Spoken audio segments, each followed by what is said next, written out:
I have a quick favor to ask before we start. I'm not even asking 30 seconds of your time. If you have been enjoying the 90% Healthy podcast, which truly appreciate if you hit subscribe, it genuinely helps us grow and reach more people and keep bringing you thoughtful conversations about health that actually move the needle without losing your mind.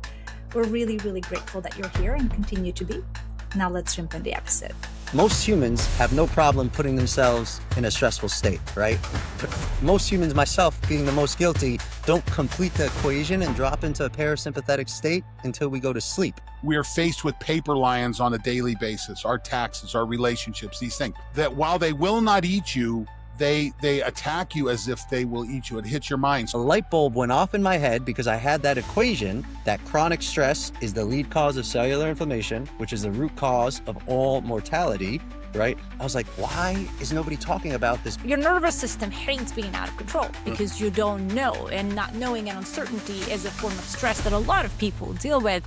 And I think once you become aware and know what tools to use to reframe and regulate, that gives the control right back into your hands. I say my highest HRV score ever. I had 222, and it was 2 days after. Welcome back to the 90% Healthy podcast. I'm your co-host, Klaudia, and I've got Don here with me, and we've got a special guest today. We have a special guest, and we are going to nerd out. Yes. On some of our favorite Yes. topic, HRV. We've got another HRV guy here, but it's been a little bit, Klaudia. You're back in South Florida. You've had a couple weeks of big travel. Yeah, I had way too much travel, and my body definitely took a toll. And now I'm recovering this month. I'm staying put. So today we have an exciting guest. And just before we hit record, you guys totally went down a HRV rabbit hole that wasn't as deep as we're going to go down in this conversation. But Salim Najjar, welcome. Your other name is That HRV Guy. So I want to start with, where did your HR obsession, or not obsession, but like your love for HRV come from? Being a nuclear power plant engineer back in the day, and then now you're literally educating people on the language of HRV, which is what I would like our listeners to take away from this conversation, to really learn how to understand this metric, heart rate variability. And frankly, we talked a little bit about how the document done. Remind me the 20 tools, the 20 things that you have on your website. Yeah, if you'll go to Train, Recover, Win, and you go to products, we have the 20 tips for exploring HRV. It's 20 tips and 10 evidence-based techniques for improving it. And that's your most downloaded piece of product. And I wanted to mention this because one of our episodes about everything you need to know about HRV is one of our most listened episodes. So I'm really excited to have Salim here to talk more about HRV, because our audience is interested and curious, and there are so many different ways we can approach this. So Salim, welcome. Tell me a little bit about, where did it all come from? Well, first off, thank you guys both so much for having me. Truly, truly a pleasure. And it's my favorite thing to talk about, and to have someone equally as passionate, actually much longer than I have been down the rabbit hole. I'm really excited to see what comes out of this conversation. And you're as boring at Disney dinner parties as I am, aren't you? Although actually it's not becoming exciting, because I know you've been waiting for this trend to pick up a lot longer than I have. It's been about 6 years for me, and it's actually not boring. It's actually like, oh, that HRV guy, go talk to him, which I'm sure you're equally as excited about. So thank you for your consistent devotion and patience as the world catches up. And I think that could go right into your question, Klaudia, about like how I got so passionate about it. It has everything to do with, I have a very engineering, analytical, extremely curious mind. And I was obsessed with biohacking longevity health, like obsessed with it when, Dave Asprey, Ben Greenfield, I think 11, 12 years ago, came out with this emergence of biohacking. I went down every rabbit hole, and I realized in my curiosity that science has proven that the root cause of all aging, disease, and eventually death is cellular inflammation. Period. End of story. Unless you die in an accident, the root cause of your mortality is cellular inflammation. And science has also proven that the number one leading cause of cellular inflammation is chronic stress. right? And so I had known that equation during my longevity rabbit hole. And it was maybe 6 years ago, I read Dr. Joe Dispenza's book, Becoming Supernatural. And in his book, he talked about HRV, and it was the first time I really saw it in literature relating to stress. And a light bulb went off in my head because I had that equation that chronic stress is the lead cause of cellular inflammation, which is the root cause of all mortality, right? I was like, why is nobody talking about this biomarker? What is this biomarker? I need to understand it.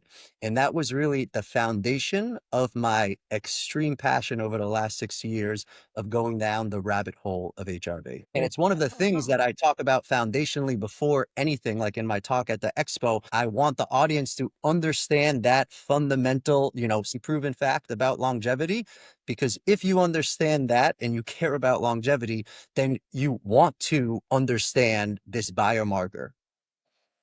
And I want to, and I know we're going to talk a little bit about the science, but I want a little bit more about your story, because we've talked about Don's relationship with HRV, how different environmental circumstances impact his HRV, different stressors. He has shown dashboards of seeing how his HRV changes across the board. And your HRV has gone through some significant changes. I mean, when I went to your website and looked at your little history, it was wild awesome to see the timeline. It's incredible. Then I highly recommend people to take a look, because it's really interesting to see how your life shows up in your HRV. Can you share a little bit more how you went from single, sometimes low double digits to over hundreds? Yeah, and I think that has everything to do with what Don and I were talking about at the start. I mean, HRV, heart rate variability, is measuring that gap or variance between each heartbeat. And that is very variable because your heart beats 40, 50, 60, 70 times a minute, right? And so it's not about what the number is. I believe it's more about what your overall trend is. And you could define it in so many ways, but one of the ways I like to define it is a reflection of how your nervous system is perceiving its ever-changing environment in real time, right? And so based on where you're at, based on the current challenge you're moving through, based on the life cycles that are always going to go up and down, your HRV is going to follow that. And it's kind of the language in which your nervous system is communicating with you, how it is feeling in that moment. And as any human being, you go through the hero's journey of ups and downs, right? So I quit the power plant job to launch a beverage company because I was so obsessed with health and wellness. And I had cut out sugar from my life and really fell in love with ketosis. And so I would only drink water and unsweetened tea. And I had a colleague at the power plant that would drink unsweetened tea with me, but he was obsessed with bubbles. And he came up with a brilliant idea. He brewed the mate we drank, cooled it, and carbonated it in a soda stream. And I took a sip, and I hadn't had bubbles in so long, and I got the hiccups, and I was like, oh man, this is what I want to go all in on. And so I got myself in the beverage space, which is a rather stressful industry, which included raising money from 170 people and all these different things. And so, that timeline that you see is just a journey of my HRV really going up and down with my journey of life. Very interesting. What was the highest? So the highest HRV baseline that I was consistent was, I got mine, when I first started understanding and measuring it 6 years ago on the Oura Ring, my baseline was 32. And I wanted to, when I realized this is the most important biomarker, in my opinion, for longevity, I was like, I need to optimize this. And I spent the first 3 to 6 months trying to push it and hack it and optimize it like I did everything else in life. And it didn't budge. And it wasn't until I started listening and changing my relationship with it that I started seeing it moving. And that's actually how I developed my Art of the Heart framework, which ART stands for awareness, regulation, transformation. And that is a 3-act arc that isn't a ladder we climb once and we made it to the top and we're regulated and we transformed and we've won this game, but rather a daily act of devotion towards listening to your nervous system, towards partnering with your body, towards utilizing this HRV score as the language of your body telling you what's resonant and dissonant. And within that framework, I have my 5 pathways for HRV growth, which follow my timeline and my experience and my journey and how I took it from the 32 to consistently above 170, right? And the pathways, I mean, if you want, we could get it because that kind of goes with the story. Should we dive in and then open up for any reflections? Before we jump in, I want to talk to our audience just a little bit, because when I think of HRV, and I think it's really important to keep this in context, that we are all individuals. We all have different pasts. We all have different things that have influenced our central nervous system. And when I think of my autonomic nervous system, which is what HRV is measuring, I think of it as an operating system. And we all have our operating systems have all been influenced by different things. For instance, my truck that I drive is a really nice truck, but 4 years ago, when we were up in the mountains of Colorado, we were climbing this Jeep road, and a four-wheel comes around the front and smashes right into the front of it. Now, my truck still runs fine, but it's got a boo-boo on the front for where the Jeep hit it.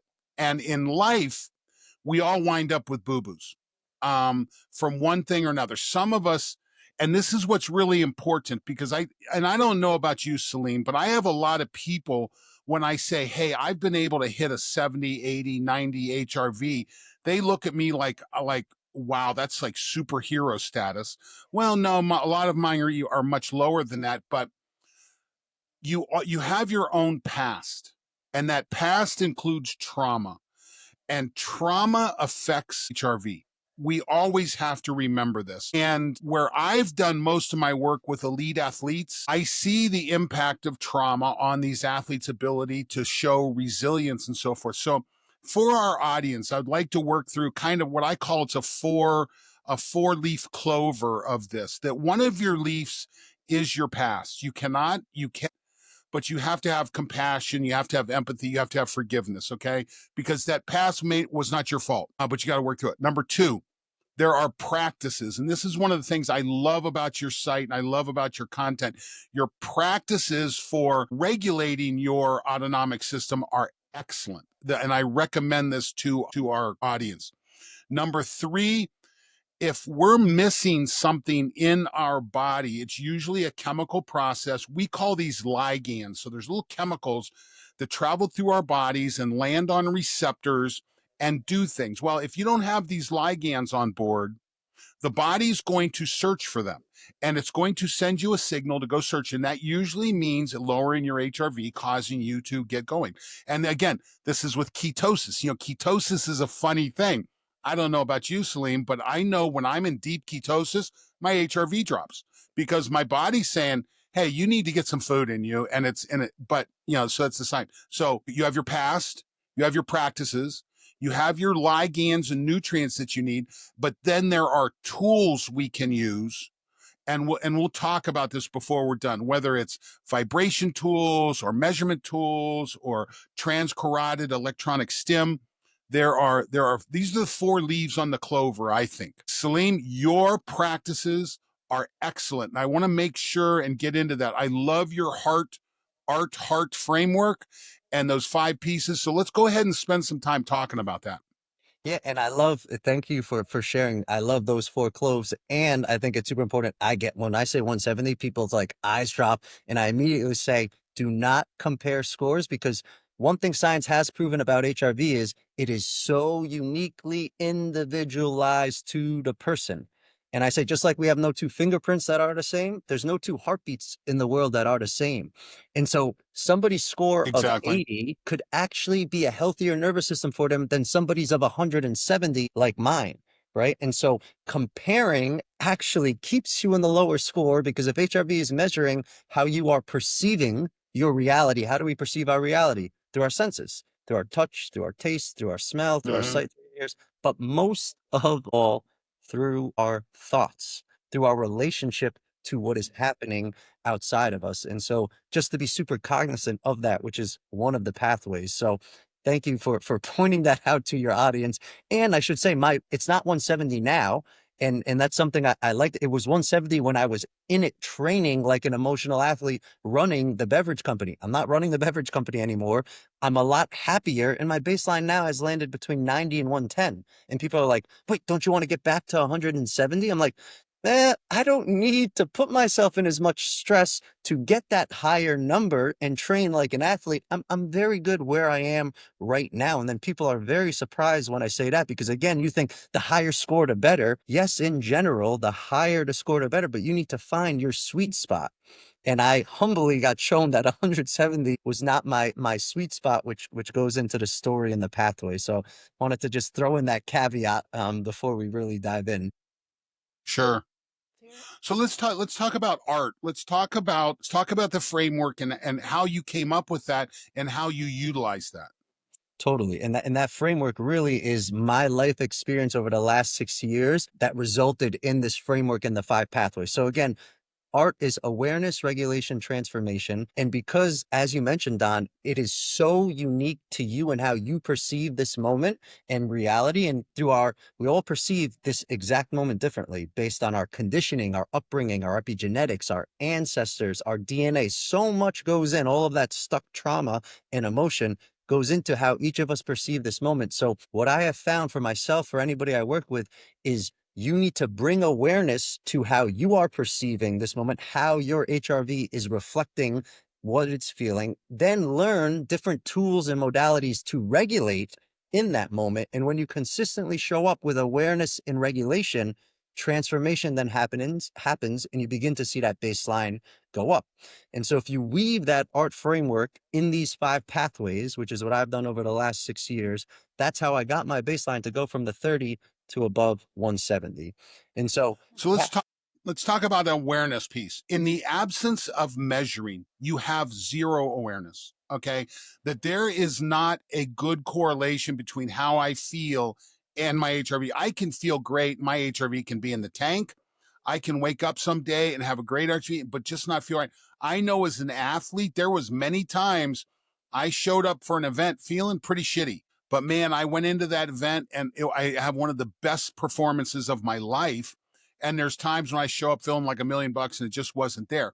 But we now have the ability to pair an objective measurement with a series of subjective experiences. Now, the mistake that I see, and Salim, I don't know if you've run into this. I have run into multiple, they're either orthopedic surgeons, emergency room docs, very high stress, very high performing individuals. They get an Oura ring and all of a sudden their weekly average is 17. And then they wind up stop wearing the ring because the objective measurement that's coming is not matching up with their subjective realization of going through life. And I think that's a mistake. I think you have to get a hold of that. Have you run into that as well? So much. And it's funny you say one of my clients was the number 1 hip surgeon in Australia, and it was a similar dynamic. But what we ended up doing, and what I share that you touched on so beautifully in the trauma leaf, is that nothing I have seen move the needle more on HRV baseline, what I say processing and bringing awareness to what I call a core wound or master program, which is essentially biggest trauma, usually from a caregiver in this lifetime, that is running the pattern in every vertical in your life, whether it's business, friendship, relationship. You're just repeating the stuck, frozen emotion from whatever the traumatic experience was.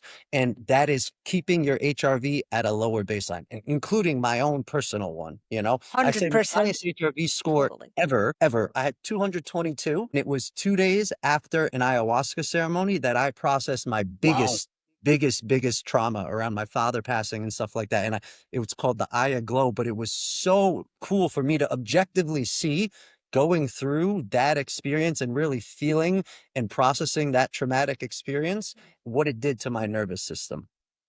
And you can't ignore this. I've used the example many times. If you're born in a rattlesnake nest, the only way you survive and get out of it is by being hyper vigilant. Okay, that's the only way you get out. And if I take you out of the rattlesnake nest and I put you in a house full of bunny rabbits, you're still hypervigilant until you do something about that. So, some of this work that's coming out with psychedelics, like you experienced it with ayahuasca, we're seeing it with DM, we're seeing it just in a lot of places. This is a very interesting place, particularly if you have complicated trauma in your background. So that's really interesting. Was that a nighttime average, 220? 222, that was an average nightly. Yeah. Oh my God, that number, for ladies and gentlemen, that's a NASA level number. That's unbelievable. So that's really cool. It was a big trauma. So, okay. So the path, go ahead. Well, no, that's really cool. So it starts with awareness. You can't be afraid of the number. I don't think the medical community has bought into this yet, because they can't say, oh, 120 over 80. If you're 130, if you're 190, like blood pressure, we're putting you on meds. They don't have this. Your range may average 30, your range may average 50, your range may average 80. Okay. But it's the range. There's a bottom to it, there's a top to it, and there's an average. And you want to start to learn to move in that. And listen, Salim, I don't think there's probably two people that pay closer attention to this than you and I. And we have both gone through the experience of, okay, how do I really optimize this? And I think that's where you go into your regulate, the R in the art. So let's talk a little bit about regulating. Yeah, the regulating is so unique to the person. So what works for me to regulate may be dissonant for you. And Absolutely. What's resonant for you may be dissonant for me. And that's where this biomarker then becomes even more powerful, because it's an objective biomarker telling you this modality, like contrast therapy, is actually very good at regulating my body, versus a female who maybe is on their ovulation cycle. Cold therapy isn't necessarily good and does the opposite for regulating their body, right? So it's a way to bring in an objective marker into something that, again, can be subjective in terms of, oh, I think this works, I think this doesn't work, right? And weaving that in each of, the pathways that I'll talk about now was just transformative to my HRV optimization. And the first pathway is sleep as the foundation. And I know this comes as no surprise. Sleep is when you're in your deepest parasympathetic state of delta. HRV is showing you your ability to shift between parasympathetic and sympathetic. And if you are cutting short that deepest parasympathetic, it's going to be very challenging to see your baseline and your HRV increase. And fast rewind to my story, at the time that I discovered HRV relating to stress 6 years ago, I was 5 years in my biohacking extreme curious rabbit hole, to the point where I was living in New York City. I was showing off. I was hacking my way to 5 hours of sleep a night. I was running 10 miles every other day. I was listening to a minimum of 3 audiobooks a week. I was raising money from 170 people. I was thinking I was winning this game of life running the beverage company. I was not getting any REM sleep, literally 5 minutes, maybe max of REM sleep a night on my Oura Ring. But I was like, oh, plenty of time to sleep when you're dead, right? That statement that so many entrepreneurs and type A people think. And so I spent 3 to 6 months trying to improve HRV. It wasn't going. And I was like, you know what? Maybe I should just look at sleep a little bit. And when I started revering my sleep, when I started prioritizing and honoring it, bringing back the 7.5 hours, the 5 full cycles, my baseline slowly started to go up. So sleep as the foundation. I know you guys have talked about it on this podcast in the past, so we don't need to go into much details. Has everything to do with your circadian rhythm and that internal clock, but go ahead. Well, when we talk about this, we have a podcast with Molly Eastman. You can go back in the feed and take a look at it. So we talk about that. And the important thing I think for the audience to take from this is that sleep isn't just, okay, stay in bed longer. There are entire strategies that go around how do I go ahead and and this is, for instance, that we created a product called HRV Plus. It's from a company called Mode and Method. This is a product that I formulated. It's a combination of omega-3 fats, SPMs, to lower inflammation, combined with cannabinoids to make sure the endocannabinoid nervous system is working. And then, listen, I didn't develop this product with the idea that it's going to be a sleep aid, but I'll be damned if it's not. And this is where most people use it, is that is their sleep winds up being excellent. So it was designed as an HRV, lower inflammation, improve endocannabinoid tone. But at the same time, it gives you the ability to acquire better sleep, aligning your circadian rhythm. I think this is the number one challenge. And we talk about this with Molly's podcast. And Molly, Sleep is a Skill, excellent resource. So if this is something you're struggling with, we have a strong recommendation to go explore Molly's work. Love that. Love that. And I tie in every pathway again to end just with that art framework. So every person has a different relationship to sleep. There are the night owls, the different, so it's not like, oh, you need 7.5 hours of sleep. You need to be in bed by 10, up at, like, you need to bring awareness to how sleep is impacting you and your HRV, and then learn and practice different tools or methodologies. Maybe in that podcast, I'm sure there's plenty that what is resonant and what supports your body and your HRV, right? So Absolutely. pathway number 2 is hormetic stress, the catalyst. And I know you know all about that. I'll maybe share, because a lot of people have never heard of hormesis or understand what hormetic stress is. And how I like to define it, it's essentially the phenomena of intentionally eliciting a stress on the body and then consciously getting the body out of that stress, right? And the best analogy I give for that is really like weight training. If you were to go to the gym to work out your bicep, right, you're actually lifting more weight than your bicep muscle can handle, tearing the fibers in the bicep. And what do you do the next day? You rest, you recover, you allow the bicep to heal so that the following day you can go increase and lift more weight. So you're increasing the resilience and the capacity of that bicep. Well, your nervous system is a muscle. So hormetic stress in putting your body in stressful situations consciously and then taking it out and dropping it back in the parasympathetic state is the hormetic stress pathway. And the good news, most humans have no problem putting themselves in a stressful state, right? But most humans, myself being the most guilty, don't complete the equation and drop into a parasympathetic state until we go to sleep. So that's 8, 10, 12 hours of that mind-made stress, which, as we talked about, that chronic stress is what leads to the cellular inflammation, because all of that vital oxygenated blood that's normally flowing to our visceral organs to maintain the homeostasis in our body are now being diverted to our extremities because the amygdala is firing, thinking we're in a stressful state and we need to survive. And that is why that cellular inflammation begins, because the vital organs can't maintain homeostasis. And so, rewind to my story, I started training like an emotional athlete in terms of what I do throughout the day while still running the beverage company, dropping myself into parasympathetic states via every biohacking technology out there.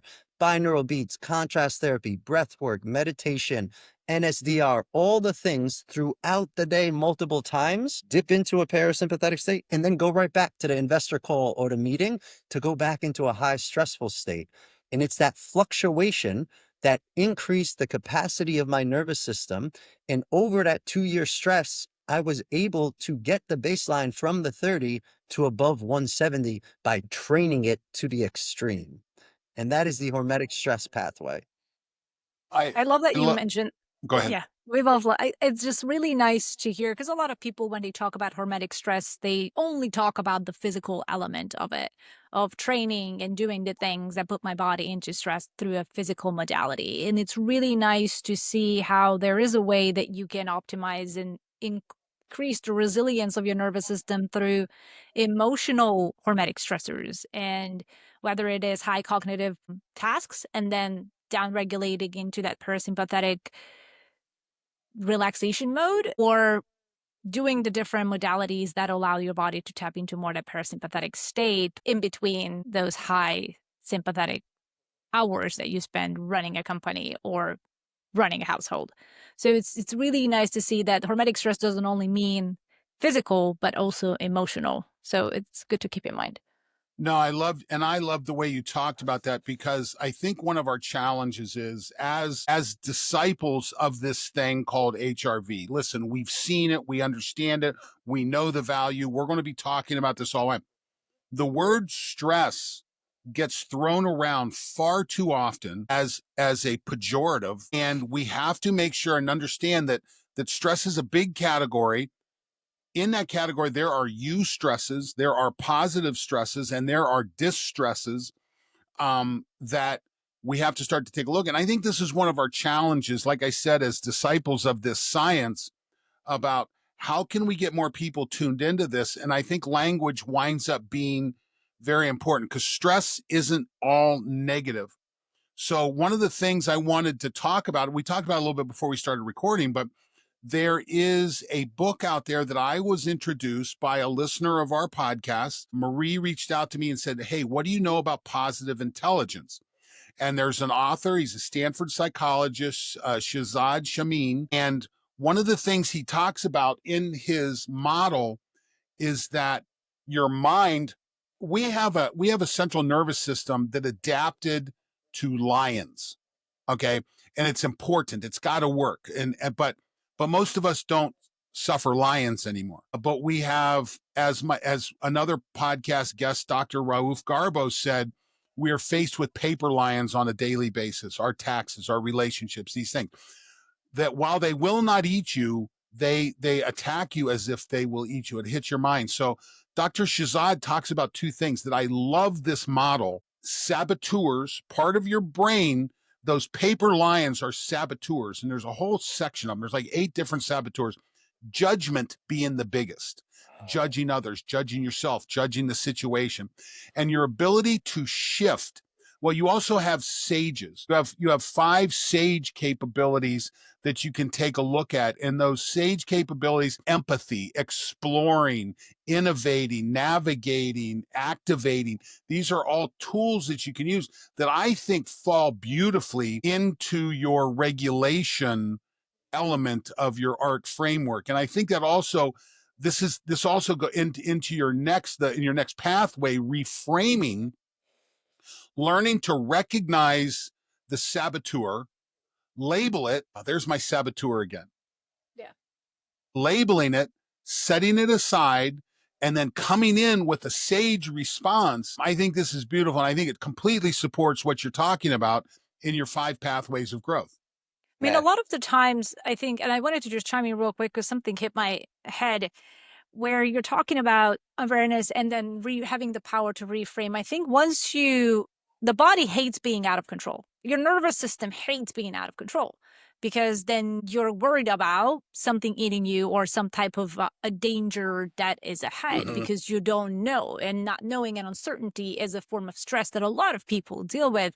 And I think once you become aware and know what tools to use to reframe and regulate, that gives the control right back into your hands, which is something biohackers love. I mean, it is having control of your biology and environment. So it's that control in a way that is positive and not like being a control freak, because that can be really stressful as well. But I think that is one way how it is resonating in my life, in my picture, once I know what's happening, because it happened to me a lot of times, and I still have situations where I know what's happening, like especially around the family member that drives me crazy, where I know what's happening. I'm fully aware that I'm being triggered. My nervous system is literally like not being regulated It internally. sees a rattlesnake. And that part still bothers me because sometimes I'm not sure how to regulate it without like showing that, okay, I need to like chill for a second. Don't bother me. So that's where I think, and I noticed the stressors increase and my HRV taking a hit when, as much as I may be aware, I don't have the tools for that particular situation to regulate. And that drives me crazy. I love that. I love that so much. And I think this is a perfect time to chime in with, what I speak on is HRV, but I specifically now, like my thoughts and stuff, it's nervous system sovereignty. And I intentionally use the word sovereignty over nervous system regulation. I love everybody's becoming aware, wanting a regulated nervous system, but I think we could all agree, and I know you'll agree to this, Don, we didn't come here as humans to be regulated all the time. And in fact, regulated all the time, you can't increase the capacity and resilience of your nervous system to go handle more stress or to go have a bigger impact. So it's not about being regulated all the time. My truth is, it's actually more important to have sovereignty, or what you're kind of referring to here, Klaudia, as control. Sovereignty is agency, is awareness over your internal state. So it's not a control thing. It's just I'm aware of it. And now I'm going to consciously choose how I'm responding to the external email that's a tiger that I'm perceiving versus automatically responding based on a stuck program, a story, a pattern, a belief that actually is there to protect you. Nervous system's number one responsibility, safety. That's all it wants ever. And so it has these programs in place to support that survival based on past experiences. And it is extremely challenging if an experience triggers your amygdala to go from your back limbic brain to your frontal cortex. The analogy I give to this, I liken it to hospitals in Florida. They have a fail-safe button where if a tornado or hurricane comes, you hit it and metal shutters come to protect everybody inside. brilliant program put in place to save people, right? An absolute terrifying button. What happens if a shooter comes in the building and hits that button? Not so brilliant a program, but it was put in place to save people. That is how our nervous system works. And as soon as that button is hit and you are in a sympathetic fight or flight state, it is almost impossible to, in real time, switch unless you have the tools and the agency and the awareness too. So first, you need to bring compassion to yourself when that family member is in front of you and realize, oh, I can't believe I did this. I can't believe I did that again. I can't believe I reacted like that. Well, that's how the nervous system works. And instead, train outside of that experience, which is what I do with clients, and learn to feel that trigger and that stuck emotion before it happens in real time, to actually melt that frozen emotion that's stuck in your body, that trauma response, so that when it happens again, you have more sovereignty and agency to access your frontal cortex and how you want to respond versus going into that limbic autonomic response. And so I really have been pushing this sovereignty over regulation so much because of what you just pointed out, Klaudia. Well, and I think the other thing for the audience is that the opportunity that lies when you give away this need for control, okay, that when you recognize the fact that there aren't tigers, now if there's tigers and lions, you got to be careful. Don't get me wrong. I mean, but for the most part, if you're an athlete, when you step onto that field, there aren't lions and tigers. There's just another person out there. You got to have compassion for yourself. You have to have compassion for them, but you got to trust what you've done coming up to that day and give yourself the ability to express the beauty, the art of what comes out of your physical being, whether you're a business leader, whether you're an athlete, whether you're a parent. Okay. If you're a young parent and you're waking up and your Instagram is full of this is going to kill your kid, you've got to be careful. You've got to watch it. These are the paper tigers. Kids raise every day in extremely toxic environments and they all live. Okay. They all do just fine. Okay. But it shapes. And I think this is what's so important, because one of the other psychological concepts, Salim, I don't know if you've ever studied flow, the psychology of the optimum experience, Mihai Csikszentmihalyi's work. I think when you bring together sympathetic stimulation and parasympathetic stimulation simultaneously, I think this is where we get flow, the optimum experience. This is what athletes enjoy. This is what operators, military operators enjoy. My friend Stephen Kotler and I have talks about this all the time. But your ability to elevate simultaneously it's the glory play. When some kid's riding a skateboard across the Great Wall of China and he breaks his ankle, Stephen Kotler's book, I love this book called The Rise of Superman. I recommend it highly. This is where flow comes from. Or if you're dropping in to a 40-foot wave down off of Portugal, you don't have a choice.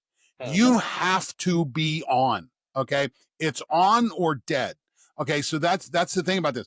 But if you've done the work and you're able to pull it in and get focused on what you're doing, which is what you do as an executive every day, which is what we do as a parent, we have to evaluate what are the challenges, what's real, what is Instagram, what is a saboteur, when do I look at this and say, okay, this is a saboteur, and how do I bring my sage in to deal with this? This winds up being so transformational. So I love that. And I think that sort of leads to your third pathway, Salim, reframing. Can you touch a little bit on what that entails? Yeah. So reframing the shift. And again, if HRV is measuring how we perceive our reality, nothing actually materializes our reality more than our relationship to it. And science has proven this via the double slit experiment and the observer effect, right? And so just going to my story, because it's such a tangible, real one, for the next 4 years after I discovered HRV, I literally continued running the beverage company, continued training, got my baseline to 170. And I'm again thinking I'm winning this game of life. I'm 170. I'm all happy, all the things. But what was happening internally was a very different story. So on the outside, the beverage company was crushing it. We were number 2 beverage in Whole Foods on the East Coast. We were opening up in 2,000 retailers. Everything looked so great. But with that, you need a whole lot of capital to keep up with that demand. And I had raised money from 170 people, but was struggling raising a big enough check to keep the beverage going. And I was starting to get myself in a lot of debt and holding all that weight. And it was my birthday almost 3 years ago. And in front of all of my community in California, I asked to step into less doing, more being. A common statement echoed amongst entrepreneurs approaching burnout because I was struggling, even though my HRV was 170, because I was finding that flow state that you mentioned, literally in that high stress place, but then consciously training it. But my body was still speaking and I was not listening. And I had started to talk about HRV. I had started coaching, but I was so focused on my program, which was don't let people down. You can't let people down. You need to sacrifice, that I wouldn't allow myself to not lead. I wouldn't allow myself to let go of the business and step into this new chapter. And so on that birthday, my friends gifted me a Super 73 electronic bike, this Burning Man bike that I wanted. And I take said bike I take said bike for its first spin on the Venice boardwalk. The sun is setting. I'm like, oh man, it's going to work out. It always works out. The money's going to come in. Everything's going to be fine. And I get in the silliest accident that anteriorly dislocates my right shoulder, tears my labrum, and fractures 30% of my shoulder socket off. I had to go to the ER for them to dislocate and relocate my shoulder. I wake up the next morning furious, in a lot of pain. My head is like, how am I going to raise money without a right shoulder? Why? Why is this happening now? And my HRV score that morning, 30. A stark contrast from the 170 it was at, rightfully so, because my body is yelling and my mind is not happy. Thankfully, I had a call with my coach that day, and I tell him the story and he breaks out laughing. And I go, what the fuck is so funny? And he goes, let's break down the body spiritually. The arms represent the doing.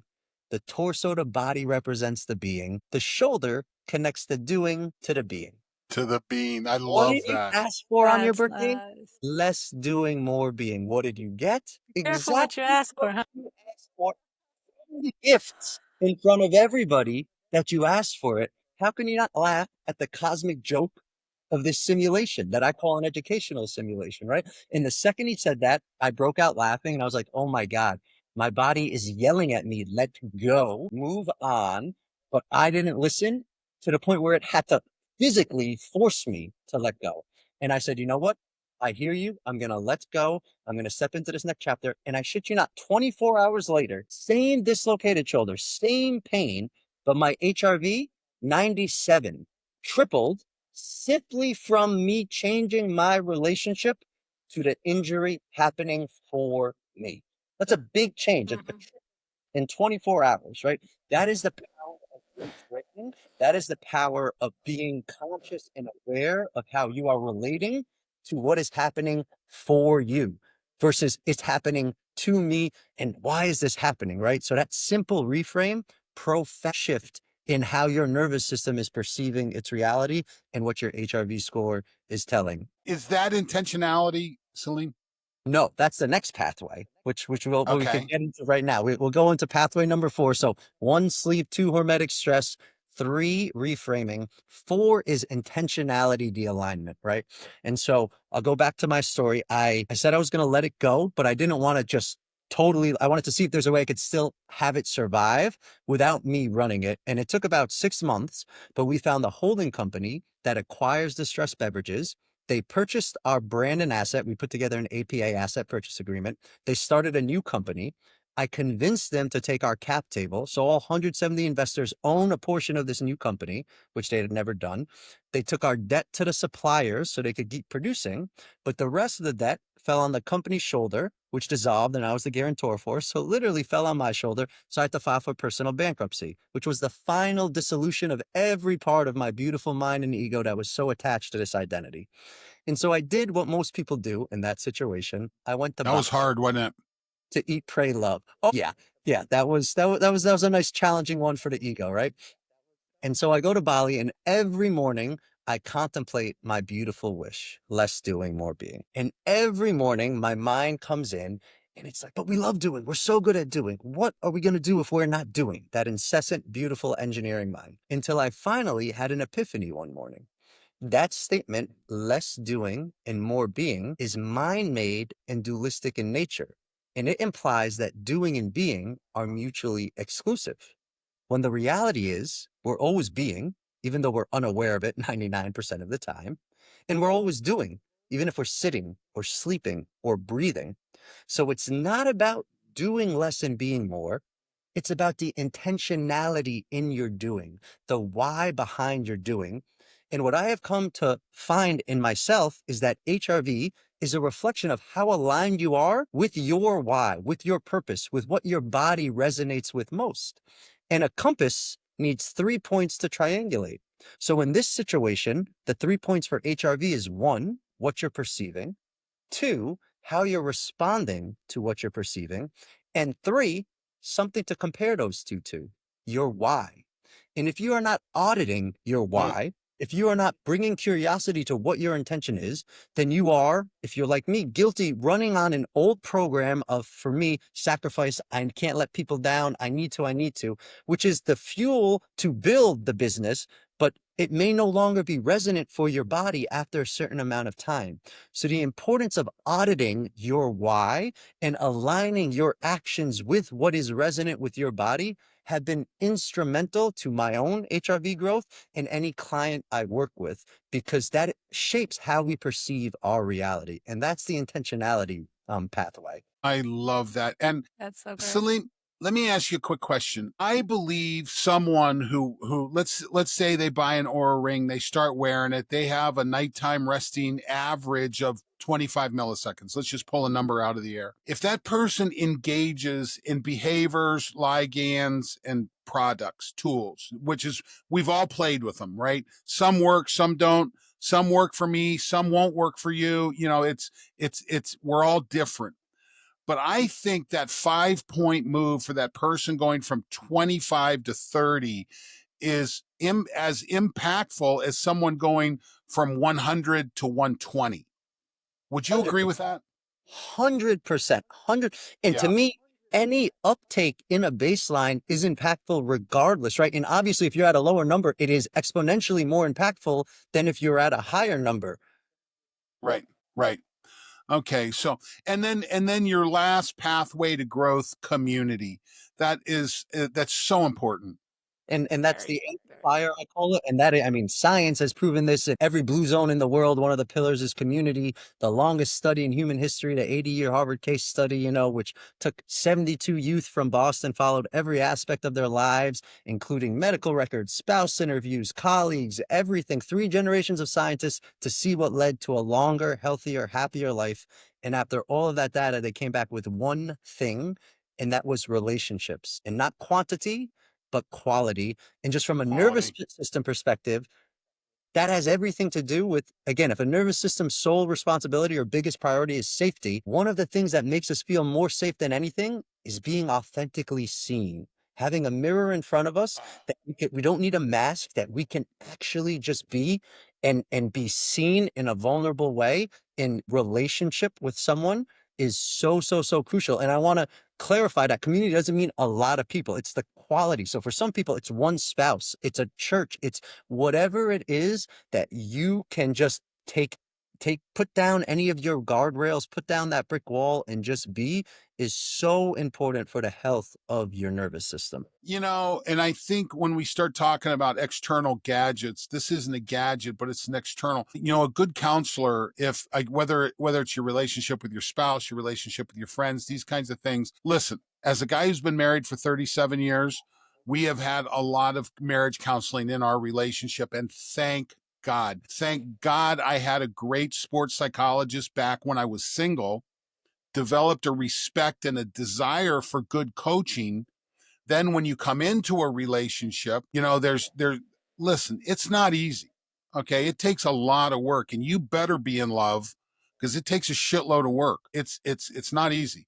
But so I think one of those external gadgets that can be so important is that external, whether it's a coach, whether you're engaging in a relationship with Salim, whether you're engaging with and for our audience, here's what I've learned. If there's not an immediate response, if you don't immediately feel safe in that environment, fire them and move on. Okay. Because there's not an athlete out there that performs at a high level, that doesn't have a high degree of trust for their coach. Now, they may get coached hard. They may be getting some truths that frankly they didn't want to hear. But that's what a good coach does. And you take that in.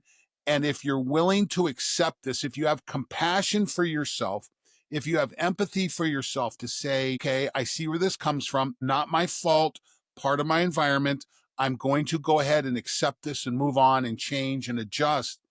That happens in all of your community relationships. I wanted to go a little bit, just because we're coming up at the end of the podcast, a few little rapid fires thrown your way that can be a little bit more actionable when it comes to tools, what to use to increase that nervous system sovereignty, to be able to listen better. What are some of the things? And I know it will be different for every person, but in your experience, you've tried a lot of different things. What have you noticed have worked the most across time? Totally. And I'm sad to hear that it's almost over. We're going to have another one because there's so much that we could geek out on. So to answer that question, you kind of hit the nail on the head. I want to just caveat it by saying it's so dependent on you. And so to weave that art framework in any tool that you want. But for me, a non-negotiable tool that I've been using almost daily and any client uses is an app. It's a technology called Nucalm, Nucalm. And it's one of the only patented technologies guaranteed to get your body in a parasympathetic state without any external substances. It uses binaural beats. Binaural beats are phenomenal. That's been around for a long time. You can YouTube it. But the thing with most binaural beats, when you YouTube or just get a generic one, is they're just sending the same frequencies in each ear. And quickly how binaural beats work, they send two different frequencies in each ear. Your brain gets confused and chases the delta. So it's a way to guide your brain into desired state like theta, which is a parasympathetic relaxed state.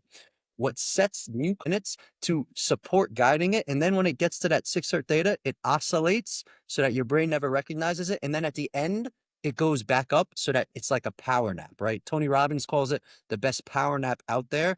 And it is, one of my favorites. Highly recommend. I have a discount code for it too. We could share with the audience, but it is truly a game changer for that hormetic stress pathway and for in the middle of the day. Because for me, I could not turn off in the middle of the day for the beverage. So I would need to just put this track on. I would stack it with other technologies, but this would be the foundation to guide me into that parasympathetic state to quiet that monkey mind of mine. And when you notice, I'm curious, because listening to our body, for some people, it can be confusing. What am I listening to? Where does it show up? Where do you feel the discomfort when you notice and really hone in on that awareness piece? Do you feel it in your gut? Is it something you feel in your heart? Or do you notice it in your head? Like, where does it come from that you're like, okay, something feels off? Yeah, that is going to be so dependent on you and where I'm going to call it that stuck emotion or traumatic experience lives in your body, which our body, I believe, is just an akashic record of all of those stored experiences. So that's part of the practice of feeling into where it is in you. For me, so much in my solar plex, Don, you mentioned that must have been tough, the bankruptcy. It took 3 months of what I call my HRV reset, which is a somatic activation that I do workshops on, that's in the course that I have, to really, before going out into the world, sitting on in my morning practice and intentionally eliciting the stress of bankruptcy and the fear of letting everybody down, and then dropping into my body to somatically feel where that stress lives. And all this stress, which is an emotion, right? I think this would actually be a good time if we have time. I intentionally said educational simulation, and that's what I call this matrix, because I really believe, and I like to gamify things, everything's always happening for you. And if you were to map out the body, anytime you actually have a perceived stress, a trigger, a challenge in front of you, beneath that, there's always an emotion or multiple emotions associated with what you're seeing. And directly connected to that emotion is a physical sensation that's stuck in the body. And if you peel the onion one layer deeper, an emotion on a quantum level is just a scalar wave of energy. It's frequency. There is no such thing as a good or bad emotion. And as humans, we're meant to feel every emotion on the spectrum. The joy, the anger, the grief, the love, feel it fully for about 90 seconds, they say, and then allow that wave to move through you. However, if the nervous system cannot process that given experience and emotion, or more often than not, we're in our formative years between the ages of 2 and 7, when the baseline brainwave state is theta, meaning we're a sponge and hypnotic and susceptible to all energies around. And we don't have a prefrontal cortex developed, so we can't discern reality ourselves. We accept the experience as is. So if a caregiver yells or something seems it's off, that scalar wave of an emotion doesn't move through you. It sticks and freezes in the fascia in our body, forming like a glacier. And all Yes. this frozen glacier of emotion wants is to be felt and not judged. So if you can drop into a practice where you are just feeling the sensation and not projecting it as this person, this experience, this thing, that glacier starts to melt, which means when it happens in real life, you have more sovereignty to access your prefrontal cortex and consciously choose how you want to respond. And so it will show up, Klaudia. I know that's a long-winded way of answering your question, but it could show up anywhere in the body. I love it. I was totally like already I love picturing it. myself practicing it. Beautiful. Just saying. Beautiful. And I saw there one more. I saw there's a quiz. I want our audience to go and take the quiz. Where can they take the quiz on your HRV archetypes? Yeah, Like, it's a what free is it? quiz, 8 questions, and you get an 18-page PDF custom tailored to your archetype with a lot of stuff we've been talking about, a lot of tools, and it's just on my website, which is www.thathrvguy.com, THAT, HRV guy. I could send a link to the quiz too, but the quiz is right there on the website. And then the course actually has that HRV reset, that activation in it as a downloadable audible and a video that you could watch, which for me is I still do that daily every morning. So it's a foundation of any of my work with clients. It's really I say, in my opinion, one of the best ways to train to be an emotional athlete and feel those sensations to give you more agency and sovereignty when the triggered traumatic experience is actually materializing. I have a question. I'm going to put you on the spot, Salim. Klaudia, when will this podcast post? This week. So Friday or Thursday. It's April. It's right now we're recording. It's April 14th. It'll probably post on the 16th. Yeah. Salim, let's give our audience a month. Okay. I would like to suggest, if you'll go to my website, Train, Recover, Win, and you go to products and you click on 20 tips, you'll put your email, you'll put your name, and it'll say, hey, send me the 20 tips. If you're interested, why don't we do a roundtable? Why don't we invite the first 100 people to say, hey, I would like to be, and let's do a live Q&A for an audience. Are you interested in that? 1000% yes. So if you're listening to this, again, I want to put this back out there. If you've heard something today that you think benefits you, now, obviously podcasts live forever, so we got to put a time frame on it. We'll do some, but this is just for the first one. So let's say by the end of, just to be safe, let's say by the end of June. Okay, we're going to give people a chance to register. If this is if you put in your email, say, I would like to be part of the roundtable, that'll get stored in my little system. And you'll also get a copy of 20 tips for measuring HRV and 10 evidence proven techniques for improving it. You'll get that, but you'll also get an email back from us saying, hey, we're going to do this roundtable on this day. If you want to, here's a link to register. Klaudia and I have talked about this ever since we started the podcast, wanting to have a real interactive kind of thing. Who knows? Maybe it's going to be my wife and my daughter and your mom, and maybe that's who's going to be there. But that's community. I have news for you. That is community. So let's put that out there. Klaudia, we'll make that part. Maybe we put a link in the show notes to that on the webpage.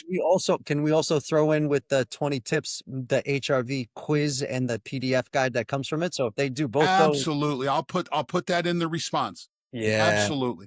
I'll put that in the response because listen, I've been banging around learning about HRV and actually using it intensely. I've been using it intensely now for about 20 years. I've been learning about it for about 30 years. But I still haven't seen a situation where what we're talking about now, about sitting down and having a real roundtable. And again, the beauty is we live in a time when we have these digital meetings and you can be in California and Klaudia can be in Florida and I can be in Ohio, that we can do this. So we'll put that out there for the audience. If this is something you're interested in, go to Train, Recover, Win, put it in, or we'll put a link in the show notes. I think that could be really cool. So Oh, powerful. 100%. One of my I favorite knew I things, had to connect you guys. and I find the most powerful in the workshops and activations is just the Q&A at the end and the real time like reframing and just like putting what they are saying in the context of what we've talked about, because that is where I think the most change happens. You need to viscerally like feel it yourself. You can't just go on like what you hear or a story. Like you need to take your experience and put it in this framework. And let's go ahead and speak it to the universe, because the three of us and our friend Dasha Maximov and our friend Tessa Lippman, and I'm not sure who else is going to be. And maybe we wind up at Dasha's place down there in Costa Rica, or maybe it's Bali, or maybe it's in Amsterdam watching the long track speed skating championships, or maybe it's the French Alps or the Italian Alps or something like that. We need to be in the same room to share our energy. So I'm going to speak it to the universe right now that we're going to get that done. Oh yeah. I love that. I already see that. Awesome. I feel it. Yeah. Well, Salim, where else can people find out more about you? You mentioned your website. Where else can people get a hold of you? Yeah, it's just all social media platforms, and the tag is the same as the website. That HRV guy. Very simple, brilliant marketing. My best friend came up with it. And so, yeah. Awesome. Cool. Got to tell you, I was jealous when I first saw it. But I know that's a saboteur. I know that's a saboteur, and I let it go. And Don, what you just did there is so beautiful, to calling out that saboteur and bringing awareness, because I got a hit. Like, I was like, Don, that probably could have been yours because you've been doing this longer than me. And so thank you for voicing that saboteur. And that is literally the magic and why you are who you are. I mean, if you can bring that awareness and put it out there and laugh at it, I say levity is one of my favorite companions on this journey of nervous system sovereignty. So kudos for doing that in real time. That's good. Awesome. Klaudia, why don't you sign us off? Well, if you want to hear more conversations like this that are extremely interactive and thought-provoking and fun, keep on listening to the 90% Healthy podcast, and we'll have more guests coming on very soon. And let us know what you think, what you want to hear more about. If you have any questions, you can always reach out to Don at trainrecoverwin.com, across social media, on LinkedIn, Don Moxley, and with me, it's Longevity Journalist, my website, my social, and Klaudia Balogh on LinkedIn. So we'll see you next time.